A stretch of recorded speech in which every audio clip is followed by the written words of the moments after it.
आणि पुढली breaking news येते। नवी मुंबईमधून धबधब्यावरती जाणं एका तरुणीला चांगलंच जीवावरती बेतलेलं आहे। सुदैवानं 9 जणांचे प्राण यामध्ये वाचलेले आहेत। पनवेलमधील आदई गावाजवळील डोंगरामध्ये धबधब्यावरती गेलेल्या 9 जणांना पनवेल पोलिसांनी रेस्क्यू केलेलं आहे। यात 8 मुली आणि एका मुलाचा समावेश होता।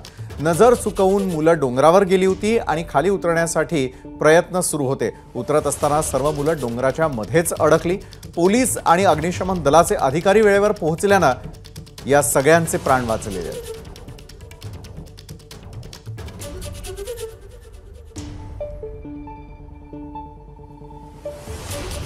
तर दृश्यांमध्ये आपण ज्या प्रकारे पाहतोय की या ठिकाणी अडकलेल्यांना बाहेर काढण्याचे प्रयत्न करण्यात आले। नवी मुंबईत धबधब्यावर गेलेल्या 9 जणांना वाचवण्यामध्ये यश आलेलं आहे। डोंगर उतरण्याचा प्रयत्न करत असताना नजर चुकवून हा सगळा प्रकार सुरू होता। मध्येच डोंगरावरती अडकल्यानंतर मात्र त्यांना रेस्क्यू करण्यात आलेला आहे। जीव मुठीत धरून इथल्या सर्व सुरक्षा रक्षकांनी आणि वेळीच ज्यांना पाचारण करण्यात आलं त्या सगळ्यांनी त्यांचे प्राण वाचवलेले आहेत।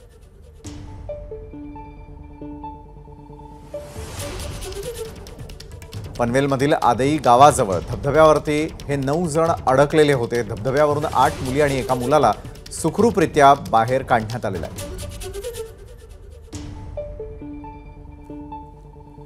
विनायक पाटील आपले प्रतिनिधी या संदर्भात अधिक माहिती देत आहेत। विनायक, नेमकं काय घडलं? विशाल, ही जी 8 मुली आणि एक मुलगा आहे, कॉलेजचे हे तरुण मुलं आहेत, ते या ठिकाणी पनवेलला पाऊस असल्यामुळे पावसाची या ठिकाणी मजा घेण्यासाठी ते डोंगरावरती गेले होते।